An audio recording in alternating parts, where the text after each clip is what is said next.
Bonsoir à toutes et à tous, bienvenue pour ce deuxième débat pour les primaires d'Europe Écologie Les Verts. Après Toulouse, nous retrouvons nos 4 candidats à Paris, à savoir Nicolas Hulot, Eva Joly, Henri Stoll, Stéphane Lhomme. Ils ont choisi un lieu symbolique, la Bellevilloise. C'est ici que le 8 juin 2009, les écologistes avaient fêté leur score aux européennes, un score de près de 16%. Lors du premier débat à Toulouse, ce débat avait été marqué par le clivage entre l'écologie de droite et l'écologie de gauche. Reste à savoir si ce soir, nous allons retrouver ce même clivage entre les 4 candidats. Enfin, dernière info, Eva Joly, au tirage au sort à Toulouse, avait parlé en premier. Cette fois-ci, c'est l'inverse, elle va parler en dernier. Maintenant, rejoignons les candidats. Parole de candidat, place au débat. Bien, bonsoir. D'abord, bonjour Eva Joly, honneur aux femmes, Nicolas Hulot, Henri Stoll, Stéphane Lhomme. Je rappelle les règles. Vous allez avoir à tour de rôle 7 minutes d'introduction. Mais avant de commencer, j'aurais souhaité vous poser une question d'actualité. Ce matin, Jean-Vincent Placé, conseiller politique de Cécile Duflot à la tête d'Europe Écologie Les Verts, a annoncé sur iTélé qu'il n'y aurait aucun accord avec le PS pour les législatives de 2012, s'entend, si dans le contrat de gouvernement, il n'y avait pas une sortie du nucléaire clairement actée. Henri Stoll. Ça me semble bien. Cécile, on l'a choisie à La Rochelle. Cécile est notre porte-parole. Et puis, moi, je suis petit soldat. Hein. Cécile dit qu'il n'y aura pas d'accord. Donc, il n'y aura pas d'accord. Et ça me va très bien. Stéphane Lhomme. C'est très bien, mais en même temps, c'est le plus facile. Maintenant, il va falloir obtenir un délai qui soit tout à fait correct, qui ne soit pas en 35-40 ans. On sait très bien que le Parti socialiste peut lâcher ça pour des raisons électorales et électoralistes. Et on sait très bien qu'avec une durée aussi longue, des changements de majorité et autres peuvent tout à fait remettre en cause ces décisions. Donc, obtenir la sortie du nucléaire de la part du PS, oui, mais pas en 40 ans et certainement en moins de 20 ans, ou moi, je propose en moins de 10 ans. Nicolas Hulot. Évidemment que ça fait partie des conditions, mais je veux dire, il ne faut pas réduire l'accord avec le Parti socialiste simplement à la sortie du nucléaire. Il y a beaucoup d'autres sujets, d'abord dans la politique énergétique, bien entendu, dans la politique agricole, dans la politique économique, dans les révisions démocratiques. Donc à ce stade-là, effectivement, l'alliance avec le Parti socialiste sera déterminée par un certain nombre d'engagements. Il faut avoir beaucoup plus d'ambition. Évidemment, le nucléaire en fait partie. Quels autres engagements pour vous ? On ne va pas rentrer dans le programme ici, mais enfin, sur la fiscalité, je pense que l'approche fiscale des écologistes, et en tout cas la mienne, est bien différente. Sur le modèle agricole, on n'est absolument pas dans du copier-coller. Sur le modèle de transport également, sur le productivisme également, voilà. D'accord, donc des questions sur lesquelles on reviendra tout à l'heure. Eva Joly, pour vous aussi, la sortie du nucléaire est une condition sine qua non pour un accord avec le PS ? Je ne conçois pas que le Parti socialiste puisse s'y opposer. C'est dans le sens de l'histoire. 77% des Français le souhaitent. Et c'est surtout que le marché nucléaire aujourd'hui représente moins de 20 milliards par an dans le monde, alors que le marché des renouvelables, c'est 200 milliards. Les Allemands s'apprêtent à investir très lourdement au Sahara, même des multiples de cela.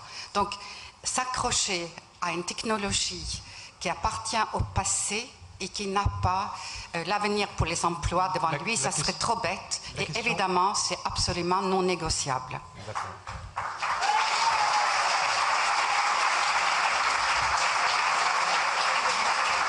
Après cette question d'actualité liminaire, nous allons vous donner la parole pour vos propos introductifs, à commencer donc selon le tirage au sort par Henri Stoll.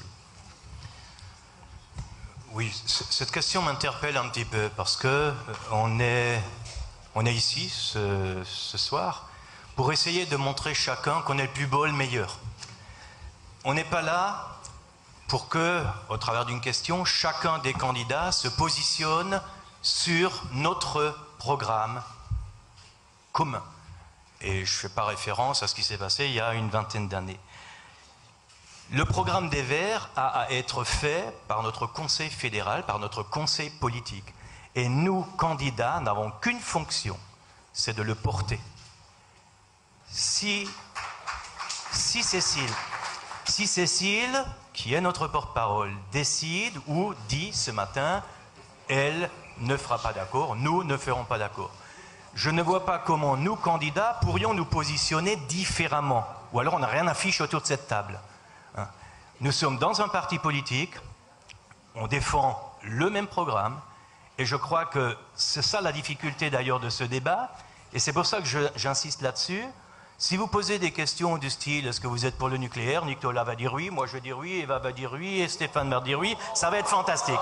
Ça va être fantastique. Ça va être fantastique. Donc on va sortir du nucléaire. On a absolument tous la même question. Pour moi, l'objectif de cette primaire, c'est de nous départager et d'essayer de montrer chacun que nous sommes meilleurs pour l'écologie. Pas les plus beaux, ça je le sais, j'en suis conscient. Mais qu'on est meilleur que l'autre candidat. Meilleur pourquoi? Meilleur pour rassembler, meilleur pour récupérer un maximum d'électeurs, meilleur pour faire le meilleur score possible, et non pas pour parler de notre programme. Notre programme, c'est le même, et nous défendrons tous le même programme, celui d'Europe Écologie Les Verts. Alors, ça me gêne un peu, mais le débat de Toulouse, je l'ai trouvé un peu à fleuret moucheté. Et ça ne permet pas, pour moi, qui suis, entre guillemets, un petit candidat pour la presse, de faire valoir mes qualités. Puisqu'à fleuret moucheté, tu n'as pas le droit de dire « Nicolas, toi, etc. Eva, etc. » Tu n'as pas le droit de bouger. Donc tu restes, et l'écart reste également. Nicolas et Eva sont en haut, Stéphane et moi, on est en bas. C'est comme ça actuellement qu'on est à peu près perçu. Moi, je suis ici tout simplement parce que je voulais montrer d'abord qui je suis. Vous aurez ma profession de foi, tous ceux qui ont cliqué pour 10 € auront ma profession de foi. Moi, je clique pour 3 000, 4 000 € par an. Et tout simplement, ils apprendront à me connaître. Ils apprendront à voir qui est Henri Stoll. Et surtout, je vais essayer de les convaincre que je suis le candidat de la base, le candidat des gens qui en ont marre de la politique spectacle, le candidat des gens qui ont quelques difficultés dans la vie et qui se sentent totalement abandonnés par les politiques. Lorsque je me balade chez moi, on me dit « Henri, vous les politiques, vous êtes tous les mêmes, gauche-droite les mêmes ». Ça me fait mal, ça me blesse, mais j'aimerais pouvoir montrer ou démontrer que dans ce parti, si on veut gagner des électeurs, et ça c'est peut-être une petite pique, mais ce ne sera pas méchante par rapport à Nicolas, ce n'est pas au centre droit qui est hyper occupé qu'il faut aller les chercher, mais ces électeurs, il faut les chercher dans notre base, la base qu'on a eue depuis toujours, celle qui a travaillé, celle avec laquelle on a travaillé depuis des années. Moi je rappelle, j'ai commencé en écologie en 1974, je suis vert depuis 1989. Je suis élu depuis 1989 et maire d'une commune depuis 1995, conseiller général depuis 2004. Ça veut dire que quelque part, si c'est écolo, moi j'ai réfléchi à tous ces programmes-là. Aujourd'hui, je suis aux manettes d'une commune, dans un conseil général, dans une communauté de communes, et j'applique notre programme sur le terrain. Mais si j'étais un branquignol, comme certains dans la presse essayent de le faire penser, Henri Stoll, le petit candidat, la rigolo, il fait des vannes de temps en temps. Non, je vais essayer de sortir de cette image, je vais essayer de la casser. Si j'étais un branquignol, ça ne fait pas 3 fois que mes électeurs dans ma commune m'auraient réélu. Ils ne m'auraient pas réélu non plus au conseil général. C'est que quelque part, j'essaye de montrer sur le terrain, concrètement, chaque jour, et je suis un obstiné, que notre programme à nous tous écolos, c'est un programme qui est réaliste, c'est un programme qu'on peut réaliser, c'est un programme qui est bon pour l'environnement, qui est bon pour le social et qui est bon économiquement. Et c'est ça que j'essaie de montrer. Et j'essaie de montrer, je vais essayer de démontrer aussi, que si les écologistes, ceux qui ont cliqué pour 10 €, heureusement qu'on n'a pas mis à 1 €, parce qu'à 1 € ça voudrait dire, comme au PS, que le programme vaut rien. Le nôtre, il vaut 10 fois plus. Donc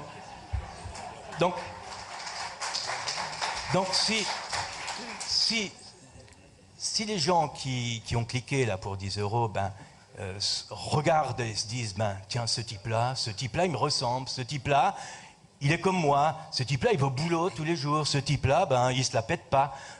C'est quelqu'un qui est relativement simple, même si je suis hardi, même si je suis rentre-dedans. Mais punaise, finalement, ce type-là, il pourrait nous représenter. Moi, je reste convaincu que tous les abstentionnistes, qui en ont marre, mais alors marre de la politique spectacle, qui en ont marre des politiques, mais il y a un creuset ici, et heureusement qu'ils s'abstiennent et qu'ils ne vont pas au Front National pour protester. Heureusement. Et je pense que là, on a un vivier terrible, énorme, de personnes qu'on pourrait ramener chez nous. Je veux être le candidat du rassemblement des gens simples. Simple n'est pas simpliste, on s'entend bien.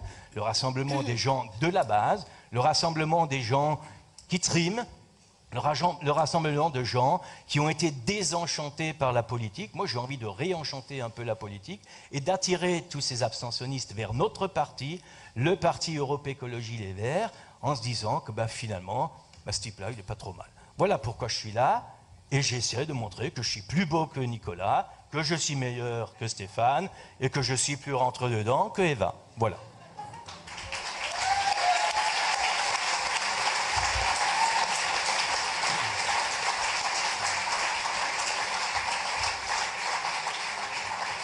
Merci Henri Stoll. Je passe la parole à Stéphane Lhomme.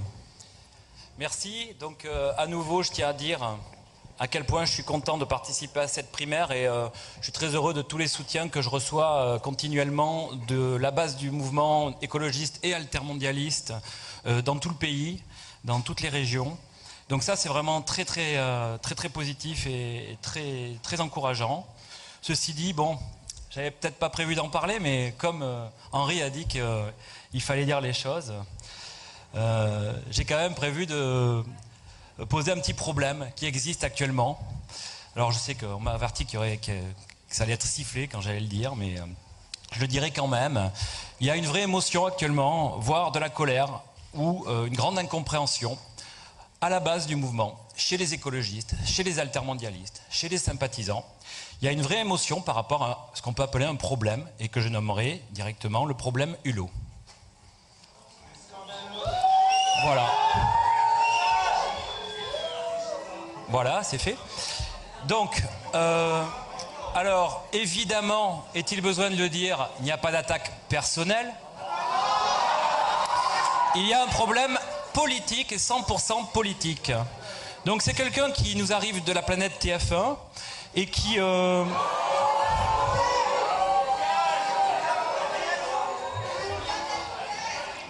et dont l'image est indissociable de celle des multinationales qui ont été ses mécènes pendant des années. On m'a dit qu'il ne fallait pas dire sponsor, il faut dire mécène.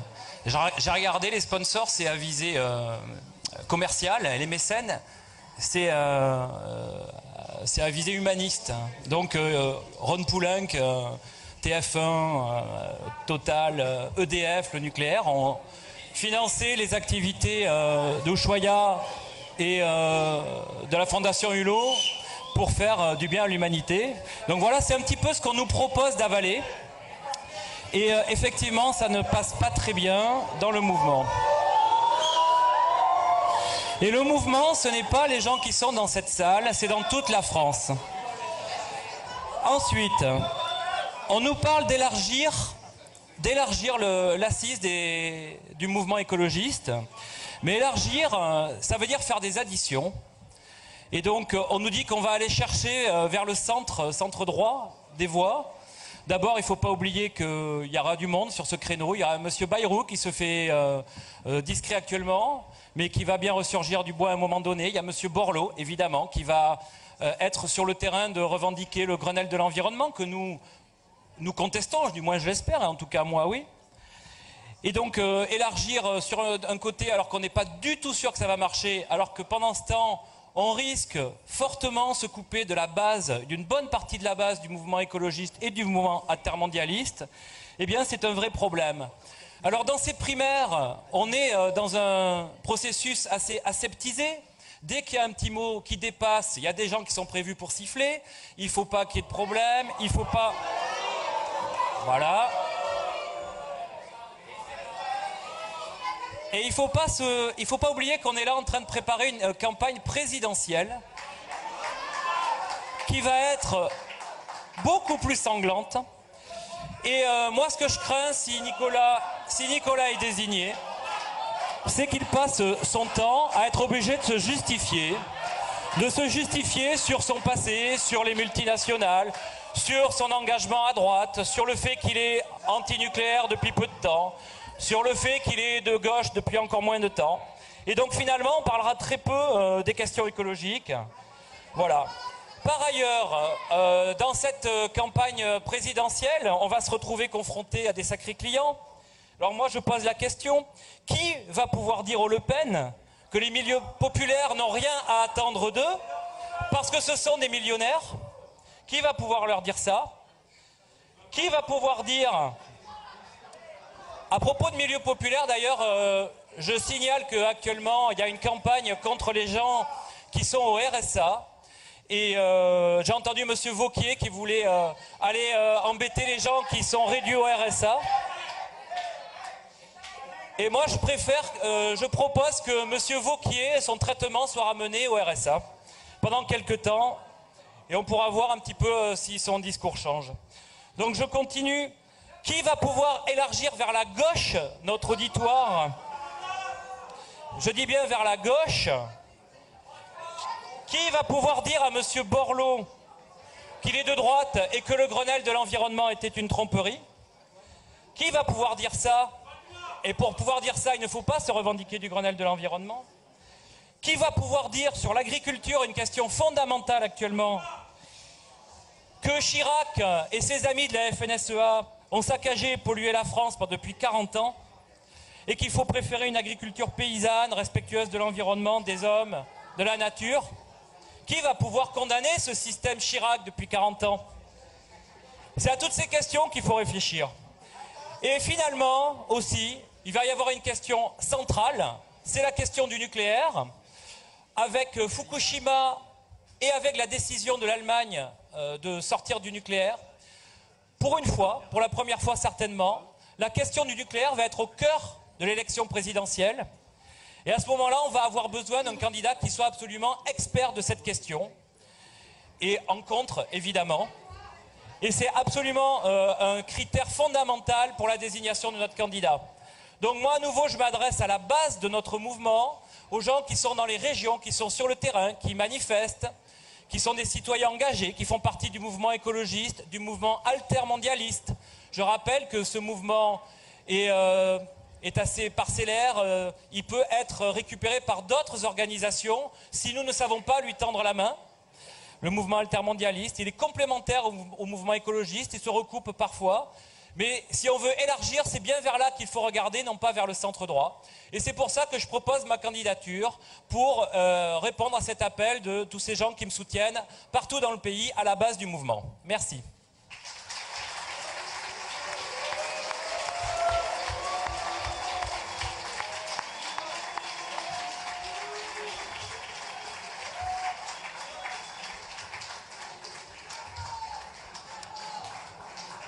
Le hasard du tirage au sort a bien fait les choses.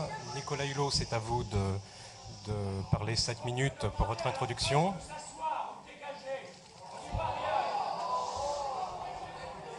Excusez-moi, j'aimerais bien qu'il y ait un petit peu de tenue dans ce débat, que ce ne soit pas le cirque et le grand barnum permanent. Si vous pouviez mesurer un petit peu vos réactions, ce serait sympa. Je sais que chez les écolos, c'est joyeux bordel et que c'est comme ça. Mais s'il vous plaît, soyez un peu posés, s'il vous plaît. Nicolas Hulot, avant d'attaquer votre... La politique, oui. Bien.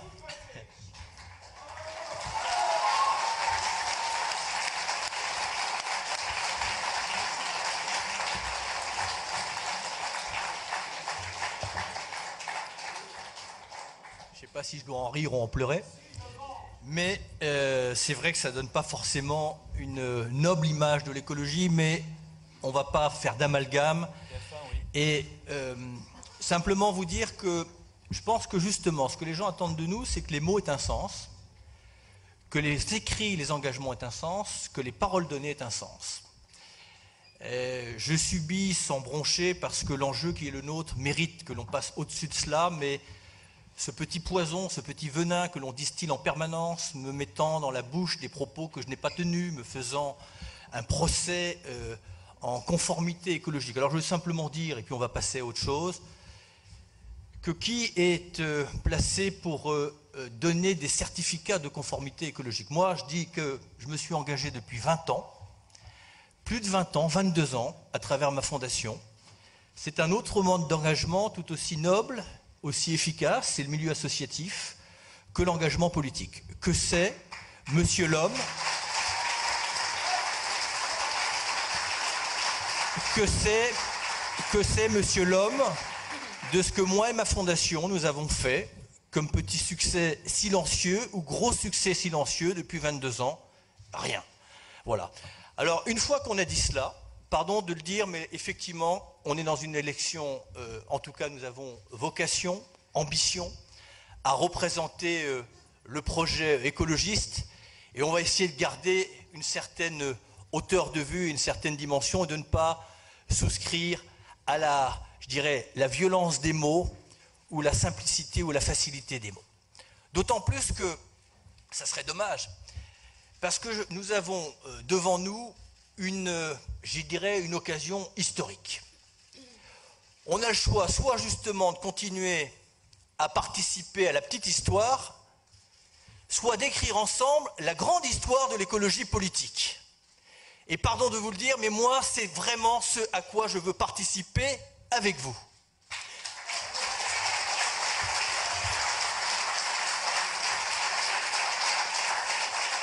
Parce que je sens intimement que nous pouvons, si nous sommes rassemblés, réaliser un score à 2 chiffres et non pas combattre le Front National, mais battre le Front National.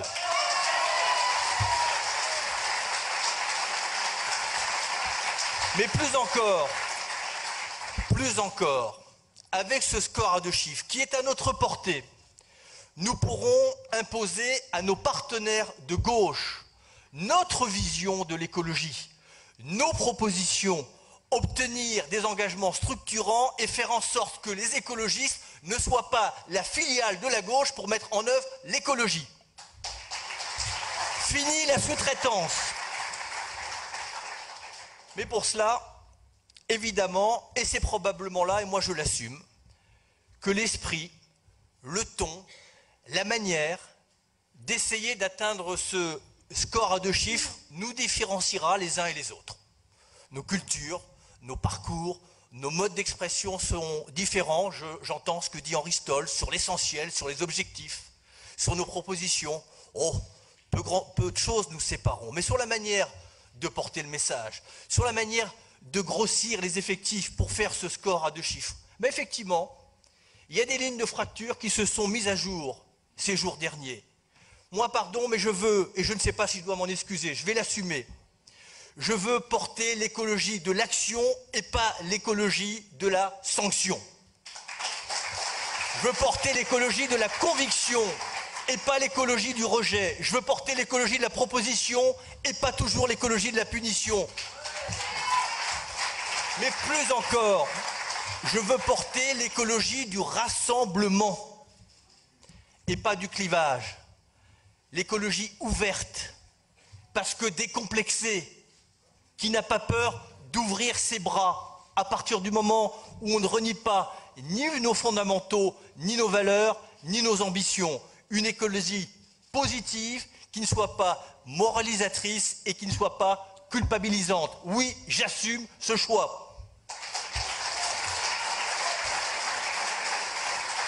Une écologie de proposition, bien entendu, de différenciation et pas toujours de dénonciation. Moi, je souhaite m'adresser, à dater de maintenant, à toutes les sensibilités. On ne va pas faire du tri sélectif à l'entrée d'Europe Écologie Les Verts. Si l'on veut peser demain, je le répète, il faut faire un score très fort pour que les socialistes nous prêtent enfin une oreille attentive et qu'ensemble, on révise les fondamentaux du modèle qui n'est plus la solution, mais qui est bien le problème. C'est ça l'enjeu de la campagne. Mais dans le même temps, Moi, je veux une politique de réconciliation. Je veux apaiser le pays.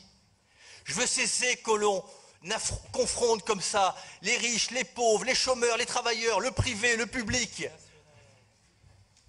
Oui, c'est important. C'est important parce que les enjeux qu'on a devant nous, si on n'arrive pas à rassembler les Françaises et les Français, les écologistes seuls n'y arriveront pas. Il faut avoir l'humilité de le dire. Alors on me fait des procès en radicalité. Ben moi je suis radical en quoi? En humanité. En humanité.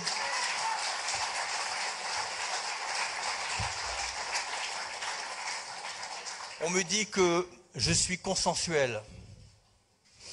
Je ne sais pas très bien ce que ça signifie. Je veux simplement essayer de tisser un lien politique fort, mais un lien politique à partir de notre vision du changement. Et ça, effectivement, j'assume cette différence. Voilà. Et moi, je vais vous dire que celles et ceux qui nous observent ce soir, qui ont observé ce spectacle pathétique qui a été donné tout à l'heure, je comprends qu'il y a un côté répulsif. Eh bien, moi, je vais aller vers elles et vers eux pour leur donner une autre vision de l'écologie, une vision humaine, de respect, parce que les mots qu'on emploie, c'est facile d'employer des mots comme ça, mais il faut aussi les incarner. Voilà, si on ne respecte pas ceux qui ne sont pas forcément sur la même ligne que soi, mais comment voulez-vous que les Françaises et les Français vous croient une seule seconde? Eh bien, en ce qui me concerne, vous ne me prendrez jamais en défaut entre les mots que je prononce et la manière dont j'envisage cette campagne.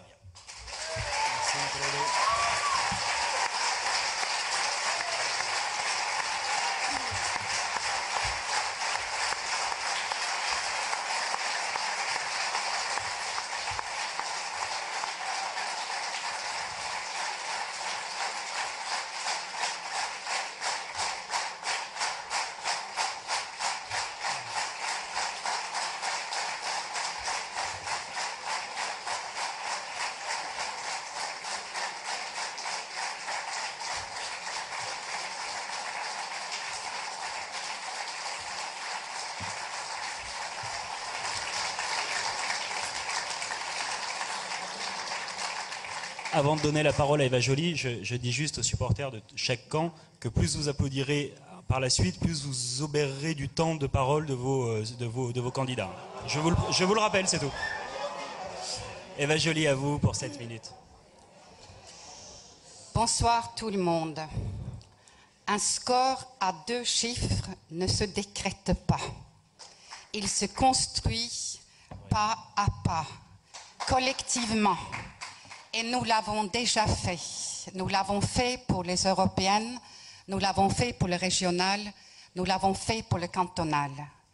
Et ont voté pour nous les Verts convaincus, les socialistes déçus, les centristes parce qu'ils étaient fatigués de l'impuissance de leur champion, et les 100 partis qui ont pris notre parti parce que nous parlions haut et fort et clair en disant que l'écologie, ce n'était pas simplement l'environnement. Et c'est d'ailleurs pour ça que moi, j'ai rejoint Europe Écologie. Donc, et c'est autour de cette idée que l'écologie n'est pas qu'environnementale qu'Europe Écologie a été fondée. Aujourd'hui, le contexte est très différent. Il y a eu toujours 2 pédagogies pour l'écologie. Moi, je suis pour l'écologie participative, celle où on comprend en apprenant, en même temps qu'on apprend à transformer le monde. Je suis pour l'écologie des AMAP, pour l'écologie des jardins partagés, pour l'écologie des antinucléaires qui se couchent devant les trains qui transportent les déchets. Je suis pour l'écologie de ceux qui arrachent les plantes transgéniques OGM, sans lesquelles nous n'aurions pas eu un moratoire sur le maïs transgénique. Je suis pour l'écologie des coups de poing de Greenpeace pour préserver les ressources halieutiques. Voilà. Et je suis pour l'écologie telle que Noël, ma mère, le pratique en célébrant le mariage gay. Et je ne veux pas que la campagne présidentielle soit un pas en arrière. Pour moi, l'écologie des combats, c'est de réveiller la gauche et de battre la droite pour affirmer le projet d'une nouvelle société. Dans la nouvelle société, les maires de banlieue ne seraient pas réduits à demander une force d'interposition pour protéger les citoyens et les habitants abandonnés par la droite et la gauche. Alors, nous ne laisserons pas tomber ces habitants-là. L'écologie ne peut pas être qu'un supplément d'âme. C'est une transformation profonde de la société basée sur le droit pour tous à un environnement de qualité et sur un autre partage des richesses. L'écologie des combats, c'est d'aller chercher ceux qui ne votent pas. Ils n'attendent pas qu'on leur explique le monde. Ils attendent une voix, du courage, de la persévérance, la justice. J'appelle les électeurs écologistes, les électeurs socialistes, les électeurs du centre, les électeurs du sarkozysme à nous joindre pour mener le combat de l'écologie. Et je vous promets un chiffre à 3. 10 plus X.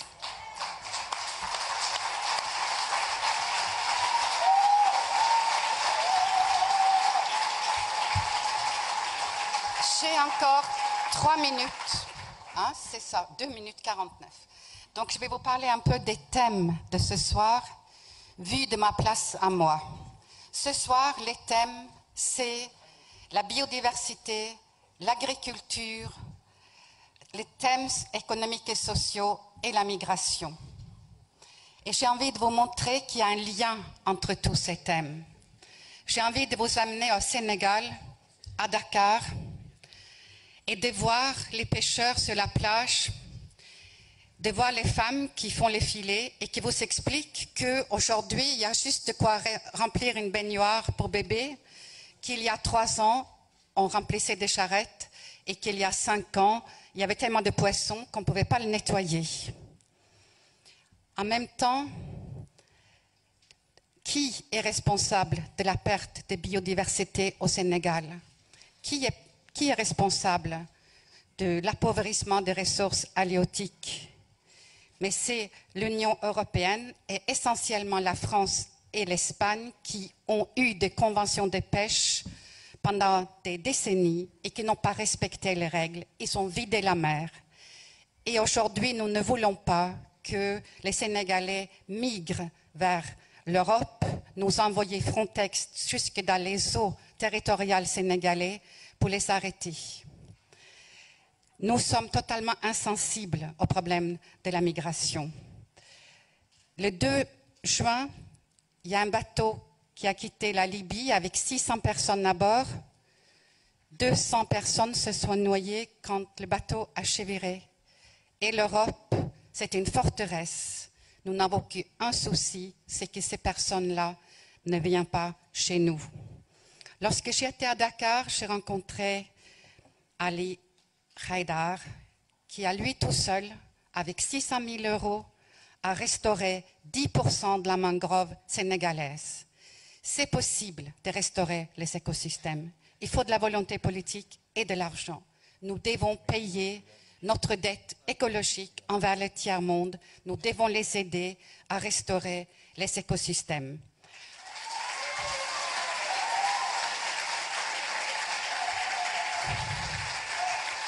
Notre agriculture que nous exportons détruit l'agriculture vivrière africaine. Cela doit cesser. La réforme de la PAC qui viendra de l'Europe en 2013 est fondamentale. Et heureusement, nous avons José Bové qui trace la route. Nous avons un commissaire très sensible. Et je peux vous dire que la nouvelle PAC va se centrer sur un monde paysan avec une plus-value. On va mettre fin aux exploitations de plus en plus grandes. Aujourd'hui, les grandes exploitations concentrent les 2/3 de l'aide. Donc cela va changer, je vous le promets. J'ai plein d'autres choses à vous raconter, mais mon temps est épuisé.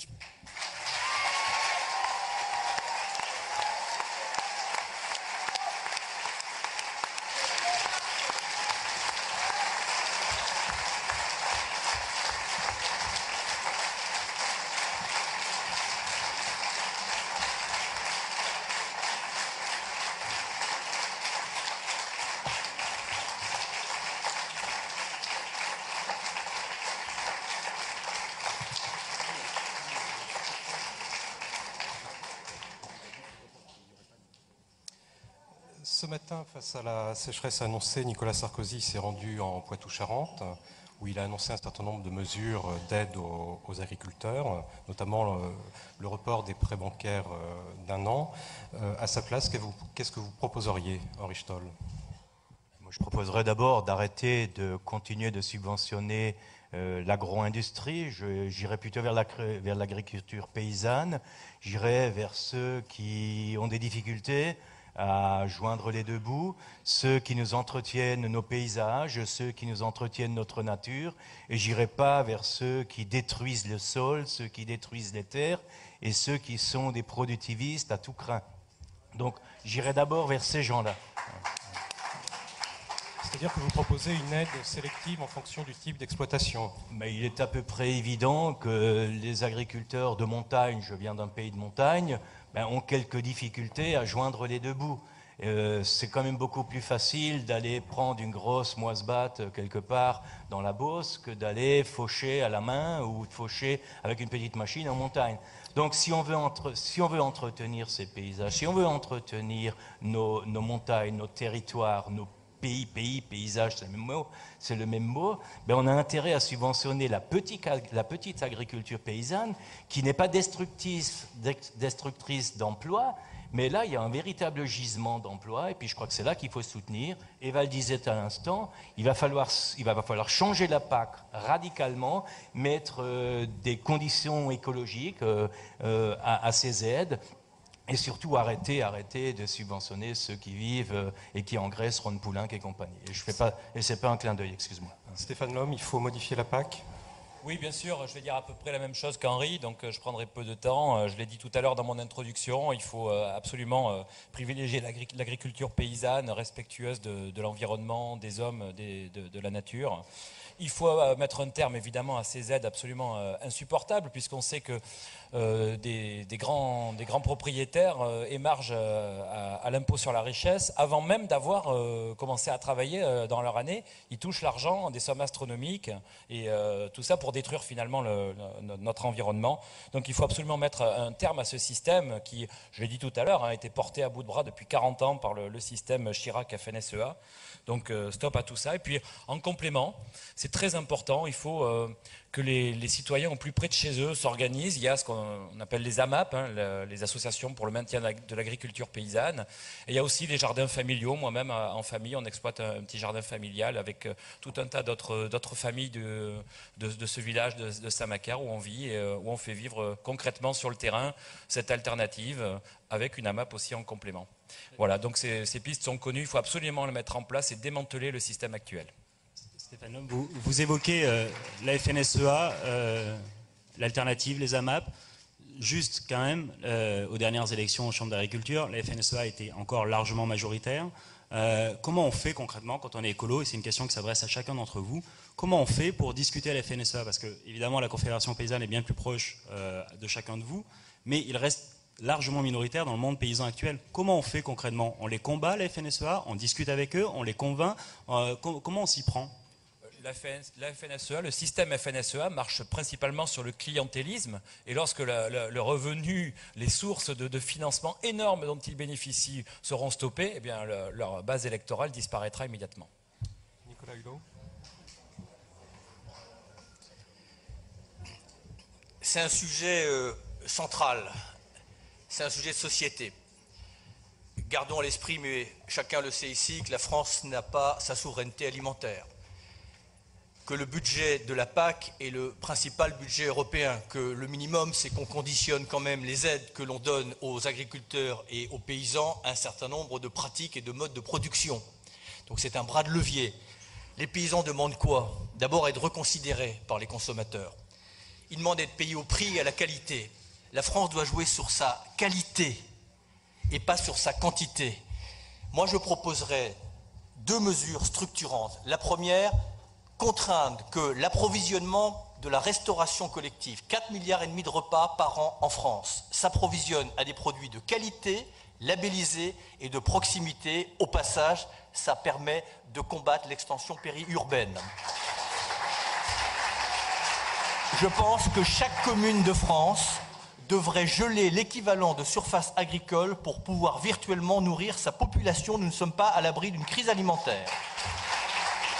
Mais il faut surtout, à un moment ou à un autre, remettre à plat le modèle agricole. Avoir divisé le monde comme ça dans des grandes zones de monoculture, avec ces échanges complètement fous, qui fait que l'on va empiéter sur la forêt amazonienne pour cultiver du soja, la plupart du temps transgénique, avec 2 esclaves pour tenir 2000 hectares de culture de soja, payés quand on a le temps. Et tout cela, encore une fois, au détriment de la forêt et du territoire des Indiens pour nourrir notre bétail. 50% des surfaces agricoles sont utilisées pour nourrir le bétail. Est-ce qu'il n'y a pas là des marges de manœuvre? Bien entendu, il faut sortir de ce maïs qui nous arrive des États-Unis également pour alimenter notre bétail. En agriculture comme dans d'autres domaines, pardon de reprendre cette formule, mais small is beautiful. Le petit est nécessaire et mieux. Aidons les petites exploitations, aidons les agriculteurs biologiques et tous les agriculteurs qui font de la qualité. Excusez-moi, Nicolas Hulot, je me permets de vous relancer. Ma question était sur, parce que la FNSEA n'est pas forcément dans une logique, la majorité des agriculteurs... C'est pas la FNSEA de dicter la politique agricole de la France. Et quand elle est ultra majoritaire, comment on fait malgré tout pour discuter avec eux? Ça reste les partenaires. On discute, bien entendu, on discute. Moi, je suis pour engager les États généraux de l'agriculture. Il faut comprendre aussi le point de vue des paysans, parce que les paysans, eux, ils suivent des règles dont on change les règles et les règles du jeu en permanence. Et on leur demande à un moment de fabriquer l'électricité, puis après on fait un moratoire sur le solaire. Il faut aussi qu'ils aient un horizon clair. C'est pas aux paysans tout seuls à faire l'effort, mais c'est aux politiques, encore une fois, de conditionner les aides pour aider les paysans à d'autres pratiques.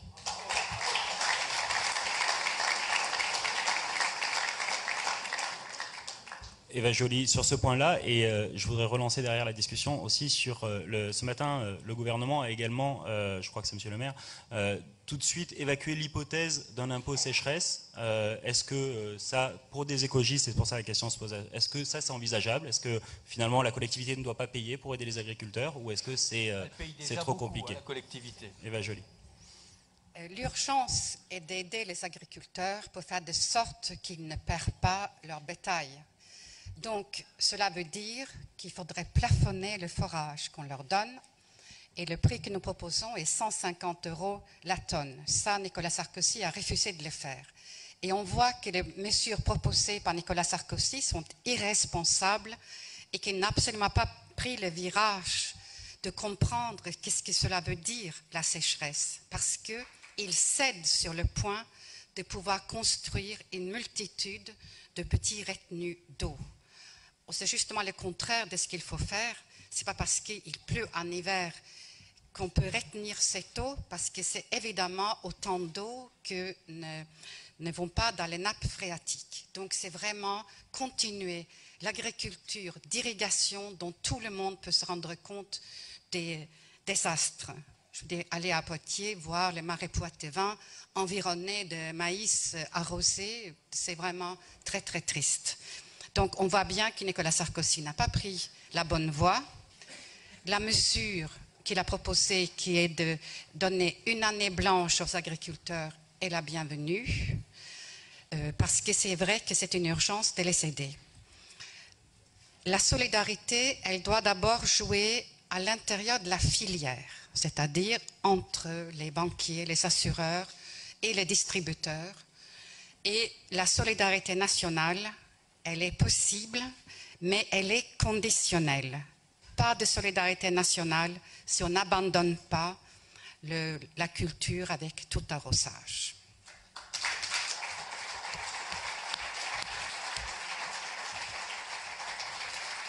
rapidement. Juste un mot. Vous avez, comme tout le monde, entendu qu'on est prêt à remettre les farines animales dans le circuit de l'alimentation. C'est injurier l'avenir et injurier le passé.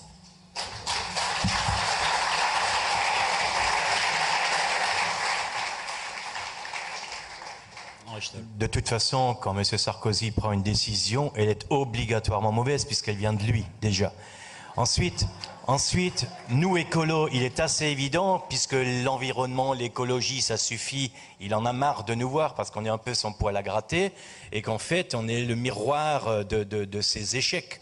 Donc, quand M. Sarkozy va dire on va continuer d'aller dans ce sens-là, parce que je vois, lorsqu'on fait par exemple du maïs irrigué, ben, au niveau de la PAC, tu touches plus de pognon que quand tu fais du maïs non irrigué. C'est ça le principe. Donc il faut pousser les gens à vider les nappes phréatiques, il faut pousser les gens à piller, parce qu'ils ne payent pas en plus, ils ne payent pas la flotte qui pompe. Donc, et cette flotte, elle manquera évidemment ailleurs. Bien sûr, il faut aider les agriculteurs, mais ils sont tous assurés, je peux vous rassurer. Il y a d'autres mesures qu'on pourrait prendre, c'est de taper dans le stock de blé destiné à faire du biocarburant. On pourrait prendre ce stock-là pour nourrir le bétail. Et nous pourrions prendre des mesures efficaces contre la spéculation sur les matières premières agricoles. Nous pourrions constituer des stocks physiques régionaux où les paysans pourraient se fournir à un prix subventionné. Merci. Oui, Stéphane Lhomme, encore un mot. Il faut aussi prendre les mesures au niveau international avec d'autres pays qui voudraient bien se joindre à cette démarche de bon sens et urgente pour mettre un terme à cette régionalisation des productions. Donc tel continent ou telle région de la planète est destinée à produire de l'huile de palme, telle autre région, tel autre produit, ainsi de suite. Et après on transporte tout ça évidemment tout autour de la planète. Au besoin, il y a l'irradiation des aliments qui permet de figer ces aliments pour pouvoir les transporter encore plus longtemps à l'autre bout de la planète en polluant. Donc ça aussi, c'est un processus mondial qu'il faut absolument remettre en cause. Eva Joly, vous disiez pas de solidarité nationale sans condition pour évoquer un éventuel impôt sur la sécheresse. Concernant la politique fiscale, quelle est votre position, Henri Stoll? Disons qu'il y a une solidarité qui doit se faire à tous les niveaux, c'est évident. La première solidarité qu'il faut faire, c'est une solidarité envers les pauvres, envers ceux qui n'arrivent plus à joindre les deux bouts. Et quand aujourd'hui je vois un gouvernement qui les criminalise ou qui les discrédite parce que ce sont des... Soyons plus vulgaires, ce sont des branleurs, des gens qui n'ont pas envie de bosser, qui profitent d'un système, moi franchement ça me fait vomir d'entendre ce genre de choses-là de la part d'hommes politiques. Quelque part, ces gens n'ont pas demandé de ne pas avoir de boulot. Et je crois que la vraie solidarité, elle doit être envers ceux qui ont le plus besoin. Or, le système bling-bling à la Sarkozy, je suis désolé, hein, tout à l'heure on se chamaillait un peu ici, mais mes adversaires, ils ne sont pas autour de cette table. Hein. Mes adversaires, ils sont là-bas. Hein. Je les...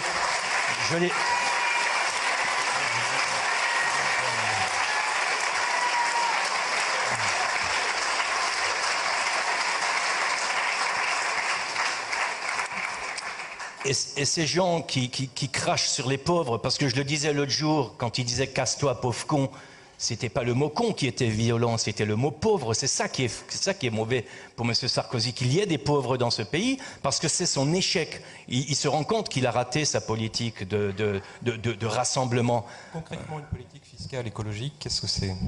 Pardon ? Une politique fiscale écologiste, qu'est-ce que c'est ? Une politique fiscale écologiste, c'est d'abord d'aider ceux qui ont des difficultés, c'est de pas continuer de faire baisser l'impôt sur les riches et de continuer de charger la barque pour les pauvres. Il y en a marre de cette politique-là. C'est l'inverse de ce que fait M. Sarkozy. Stéphane Lhomme ? D'abord, je pense qu'il faut absolument réinstaller dans ce pays un impôt sur le revenu progressif, c'est-à-dire un impôt qui est de plus en plus lourd quand les revenus augmentent. On a exactement l'inverse maintenant. On sait très bien que finalement, plus on est riche, moins on paye en pourcentage. Et ça, c'est absolument insupportable. Donc, c'est la base même de la redistribution des richesses. Il faut absolument remettre ça en place. Ensuite, Il faut faire attention à la fiscalité dite écologique. Moi, par exemple, je suis absolument défavorable à ce qu'on appelle la taxe carbone. D'abord parce que c'est une taxe qui va avantager nettement le nucléaire. Et deuxièmement, parce que c'est une taxe qui va être payée principalement par les plus modestes. Donc il y a certainement d'autres moyens de trouver des façons d'aider, de protéger l'environnement, mais en tout cas pas avec des fausses bonnes idées. Et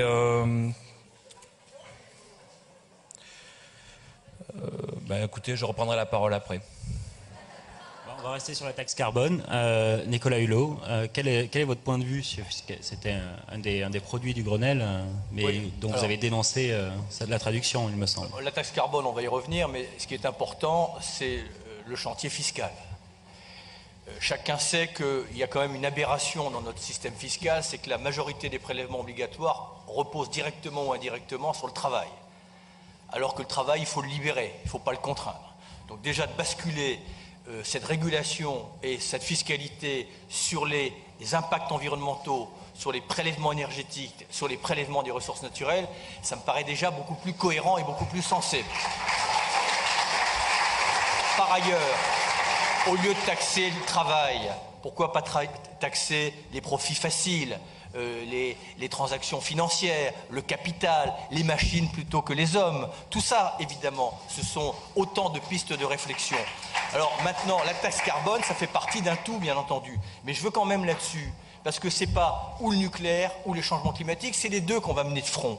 Mais chacun sait que si le dernier rapport de l'AIEA, qui nous dit qu'au lieu de décliner nos émissions de gaz à effet de serre, parce que visiblement ça fait peur à personne, moi ça me fout la trouille, je vous le dis très franchement, si on n'a pas réussi à faire en sorte que les émissions de gaz à effet de serre fléchissent, c'est parce que 65% des émissions de gaz à effet de serre, c'est ce qu'on appelle les émissions diffuses, alors que les émissions concentrées sont soumises au marché des quotas, d'ailleurs qui peuvent être revus, à mon avis, à la baisse sur les plafonds.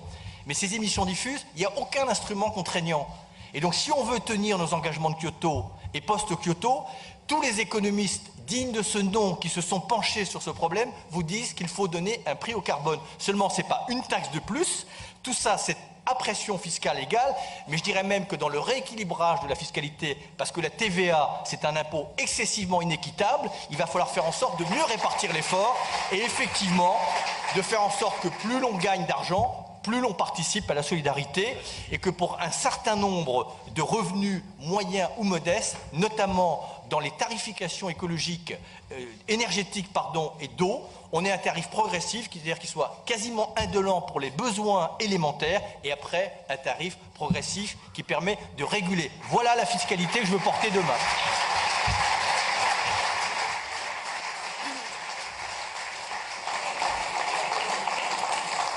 Eva Joly, je vous voyais abonder par rapport à ce que disait Nicolas Hulot. Vous êtes d'accord avec lui?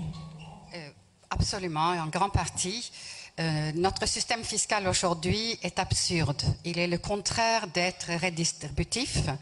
Les riches payent moins d'impôts en pourcentage que les pauvres. Donc ça, c'est vraiment un système très malade. Nous avons ensuite une série de niches fiscales carrément anti-écologiques. Il y a des exonérations sur les pesticides, sur la TVA. Il y a des exonérations sur le carburant intérieur. En tout, ces niches fiscales-là représentent 10 milliards et nous commencerons bien évidemment pour abroger ces niches fiscales-là.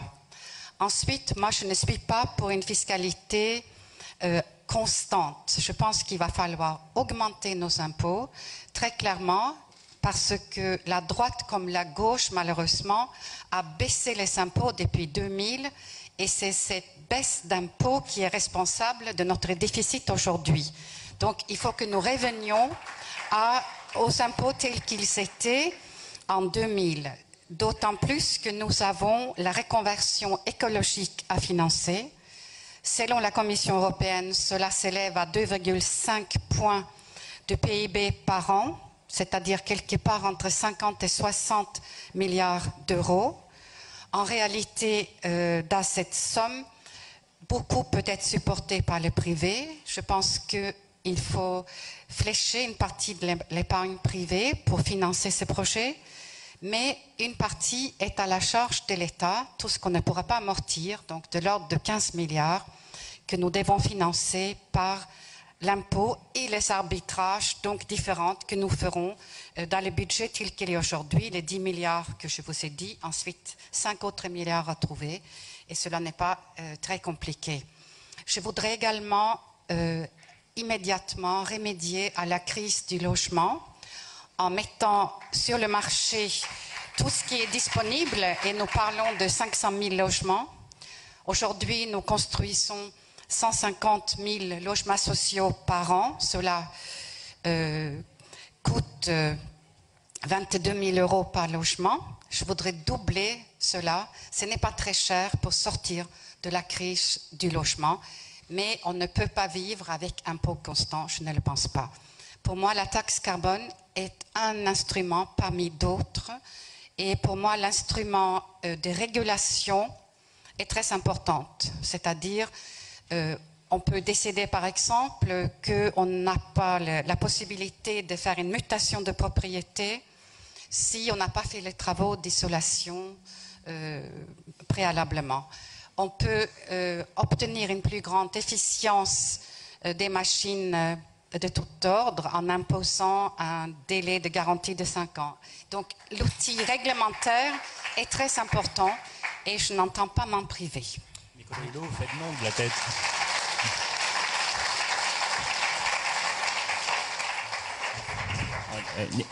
Excusez-moi, Richtol, Nicolas Hulot, vous faites non de la tête, je vous donne la parole après. Je sais que ce qu'Henri va dire est exactement ce que j'ai envie de dire, donc comme mon temps de parole, je l'ai plus utilisé. Alors dis-le comme ça. Non, c'est ça. Vous êtes entendu avant ou... J'ai plus de temps que toi encore. Allez. Non, tout ce qui est isolation de bâtiments, tout ce qui est aller vers les économies d'énergie, c'est beau. Je le pratique dans ma commune. Ma commune, on donne des aides. On aide quand quelqu'un isole avec du chanvre, lorsqu'il met des panneaux solaires sur le toit, du photovoltaïque, tout ça c'est bien. Sauf que je constate que ces aides, elles vont à près de 80% à des gens qui ont beaucoup de pognon déjà, parce qu'ils peuvent isoler. Celui qui n'a pas de fric, il ne peut pas changer sa bagnole. Celui qui n'a pas de fric, il n'arrive pas à isoler. Donc il faut vraiment que ce soit une aide qui soit ciblée et qui soit ciblée vers les petits salaires, vers les petits revenus, de manière à ce que tout le monde puisse bénéficier de ces économies-là.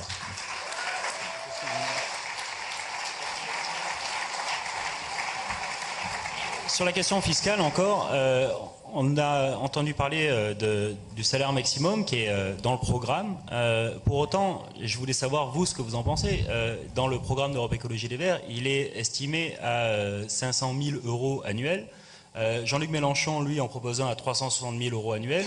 Et dans le programme, on ne sait pas vraiment comment on y parvient. Et peut-être que vous avez des moyens différents d'y parvenir. Cette question, je la pose d'abord à Eva Joly. 500 000 euros, c'était 40 fois le salaire médian qui nous a paru être une très bonne limite, comme un limite maximum. Donc on parle des rémunérations et pas des salaires. Donc ça comprend aussi ce qu'on gagne sur le capital. Et au-delà, il y aura une fiscalité confiscatoire pour assurer ce revenu. Parce qu'aujourd'hui, c'est clair qu'on ne peut pas faire confiance aux entreprises pour se modérer. Nous avons vu cela pour les banques cette année, quand ils sont distribués les bonus. Si on prend la BNP par exemple, Baudouin Pro, il a presque 1 million d'euros de rémunération fixe. La réglementation, la régulation européenne toute nouvelle qui s'impose aussi en France disait qu'il devait y avoir un équilibre entre les bonus et la rémunération fixe, et quelle n'était pas ma surprise lorsque j'ai découvert que Baudouin Pro avait 5 millions d'euros de rémunération variable. Donc on voit bien qu'il faut une régulation de l'État pour intervenir, parce que les partenaires n'ont rien compris. Ils continuent comme avant la crise et le secteur bancaire prend le pas du lion.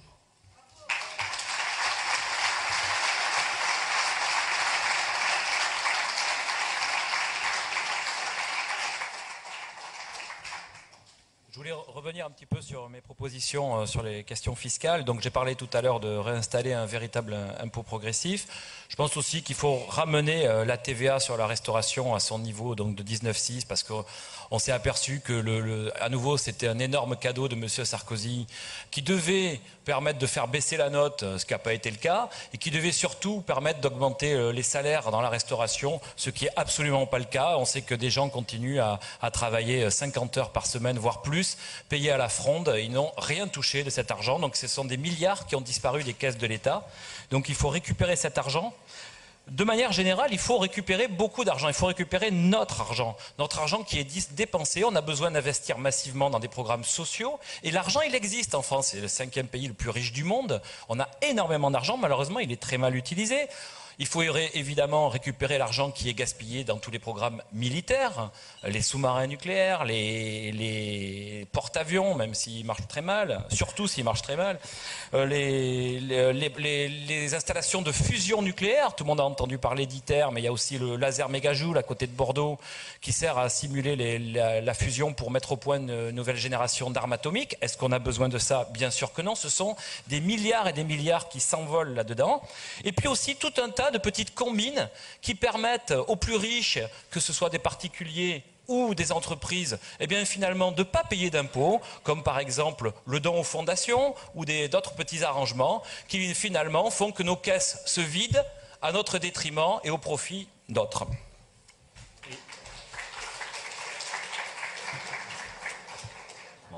Ma question était sur le salaire maximum, mais je redonne la parole à Eva Joly qui la demande et après je la donne à Nicolas Hulot.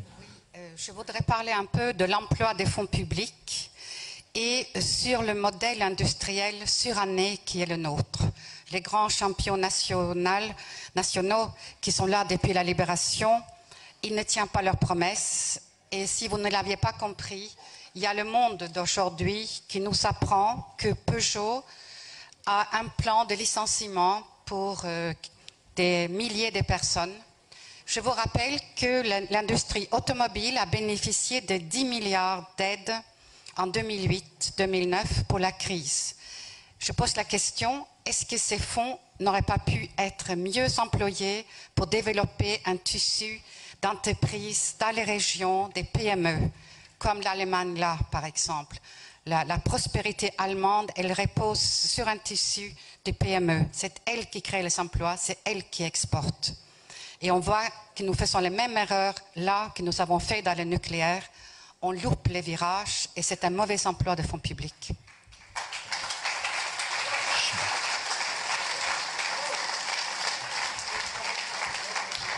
Je suis très triste de me rendre compte qu'Eva Joly n'a pas vu que ça avait été révélé dans Mediapart hier soir. Je passe la parole à Nicolas Hulot pour le salaire maximum. Il faut à un moment ou à un autre qu'on fixe des priorités.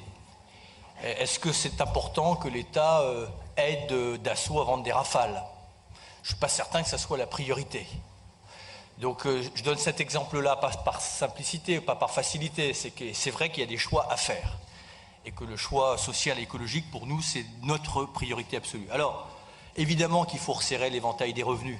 Si on veut augmenter le plancher des revenus minimums, il faut baisser le plancher des revenus maximums. Mais au-delà de cela, bien entendu, les niches fiscales, 20 milliards.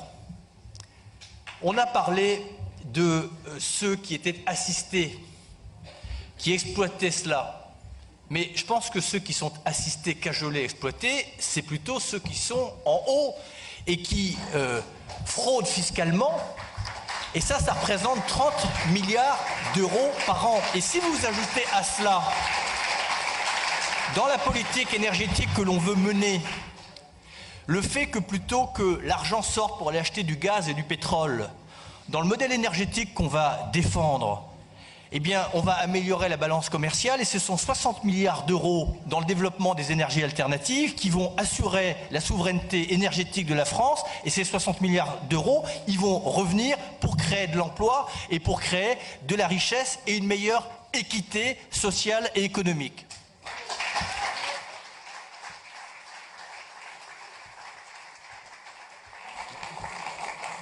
Vous êtes tous les quatre d'accord pour acter une sortie du nucléaire.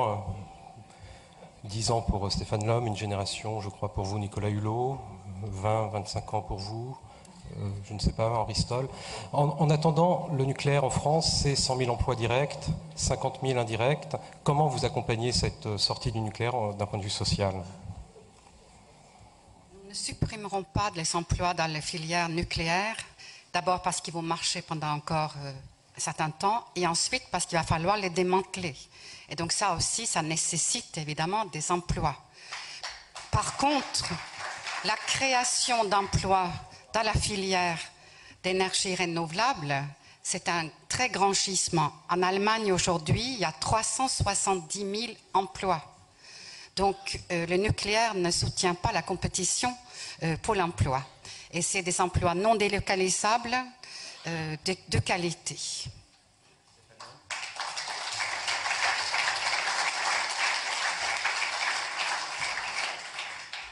D'abord, il y a beaucoup moins que 100 000 emplois directs dans le nucléaire. J'en ai parlé déjà au débat de Toulouse. J'ai rappelé que le grand syndicat allemand IG Metall avait changé de position justement au nom de l'emploi. Il a constaté que les plans alternatifs, donc de développement des énergies renouvelables, d'isolation des bâtiments, peuvent très rapidement, en très peu de temps, créer beaucoup plus d'emplois qu'il n'y a dans le nucléaire. Et c'est pour ça qu'IG Metall a changé de position. Donc la question de l'emploi, c'est absolument pas un problème. Et au contraire, je pense que proposer à des gens de travailler dans les alternatives, ça leur permettra de gagner sa vie, de gagner leur vie sans la perdre, puisque je rappelle que pour travailler dans les centrales nucléaires et pour faire la maintenance, il faut être irradié et qu'on envoie les plus précaires dans ces situations. Ce sont des gens qui vivent dans les campings, qui sont des véritables nomades et qu'on envoie dans les endroits les plus dangereux des centrales, être irradiés. Et donc ça, il faut que ça s'arrête. Et pour faire arrêter ça, il faut arrêter le nucléaire très vite. Je l'ai dit, il faut sortir en moins de 10 ans parce que la majeure partie des réacteurs français ont 30 ans et plus maintenant. Et dire qu'on va sortir en 20 ou 25 ans, ça veut dire qu'on va laisser fonctionner des réacteurs jusqu'à ce qu'ils aient 40, 45, 50 ans d'âge. Et ça veut dire qu'on va tout droit vers un Fukushima en France. Donc même en disant une sortie en moins de 10 ans, c'est déjà très dangereux, c'est déjà un risque énorme. Donc 20 ou 25 ou 30, c'est absolument irresponsable.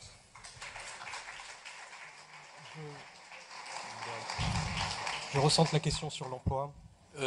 Sur le modèle énergétique, parce que je ne vais pas parler du modèle agricole qui peut aussi être générateur de centaines de milliers d'emplois. Mais sur la filière énergétique, il y a effectivement le développement industriel des énergies renouvelables, mais n'oublions pas aussi la filière de l'efficacité énergétique, et notamment dans le bâtiment. Et tout ça est créateur d'emplois. Donc nous serons en mesure dans cette campagne de chiffrer assez précisément les centaines de milliers d'emplois, et vous verrez qu'on arrivera très rapidement, quand on mettra l'agriculture et le modèle énergétique, à 1 million d'emplois que nous serons capables de créer.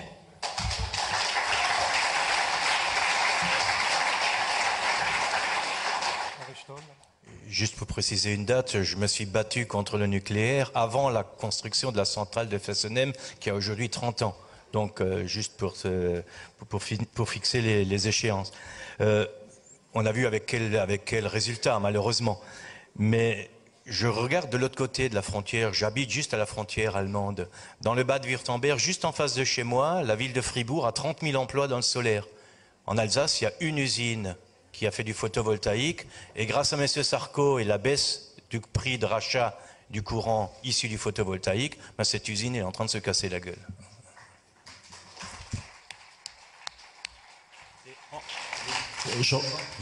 Les Allemands pensent que dans les énergies renouvelables, dans le solaire, dans l'éolien et dans le photovoltaïque, ils vont créer en 2020-2022 500 000 emplois. Voilà quel sera leur gisement. On nous envoie aussi des questions sur Twitter. J'en pioche quelques-unes grâce à l'iPad qu'on nous a donné, qui est fort joli, mais dont on n'aura pas le droit de... Ah oui, pardon, grâce à la tablette numérique, excusez-moi. On nous demande notamment, on vous demande notamment, si un président écolo pourrait supprimer le ministère des anciens combattants et quelle place y a-t-il pour le patriotisme dans l'écologie? Ces questions... Rapide, réponse rapide. Je suis content qu'Henri Stoll prenne... Ouais. Il n'est pas question de supprimer un ministère, il est question de reconnaître que ceux qui se sont battus pour un certain nombre de valeurs soient reconnus. Ceci étant, tu me mets à ce poste-là, lorsque je chante la Marseillaise devant le monument aux morts chez moi, c'est la Marseillaise de la paix, la Marseillaise de Grimoald, et non pas aux armes citoyens, le sang impur. Excuse-moi.